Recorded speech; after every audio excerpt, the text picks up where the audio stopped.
shit's getting really tight. I'm gonna happen, cause I'm not stopping. No way, no how, I know the game's inside. I always race to win, keep running to the end. Make a move and stay one step ahead. Stay back and watch me go the only way I know. Because you know I always race, always race, always race to win.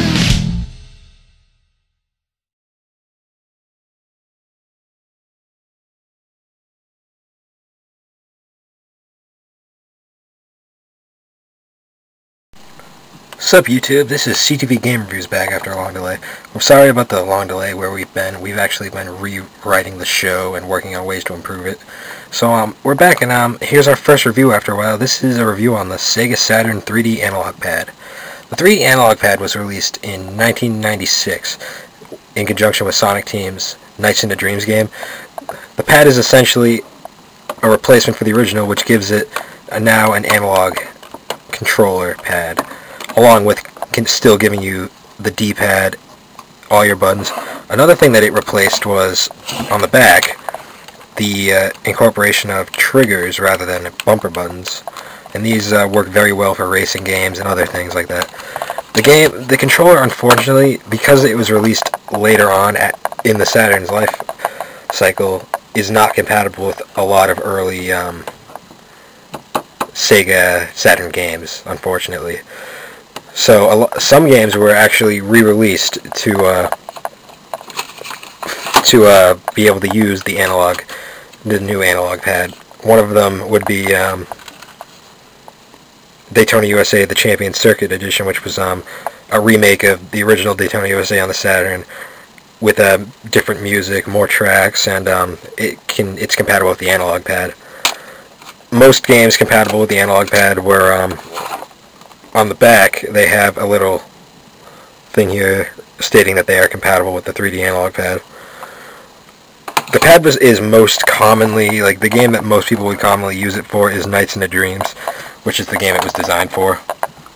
The pad is a very comfortable pad. On the back you've got these little hand grips to hold the controller properly. The analog stick is actually very comfortable. Your hand just fits right into it. It's also a really unique design that you don't see with analog sticks nowadays. The D-pad is essentially a Genesis Saturn standard D-pad. Very comfortable, works perfectly.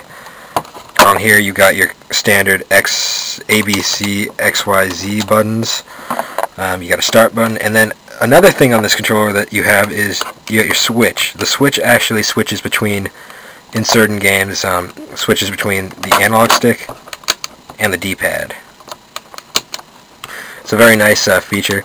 This controller was originally bundled with Nights into Dreams, but you could also buy it separately.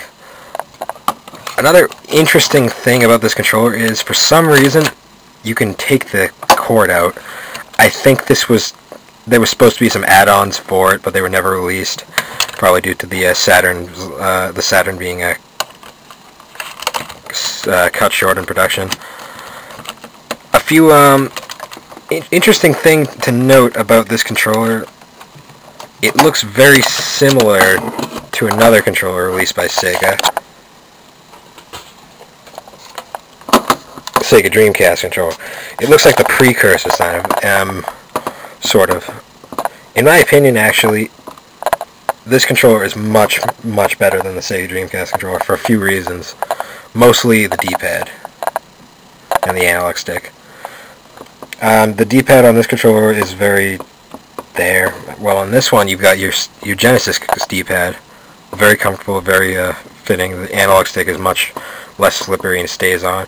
Only real difference is there's no VMU screen on this controller, and there's 2 extra buttons.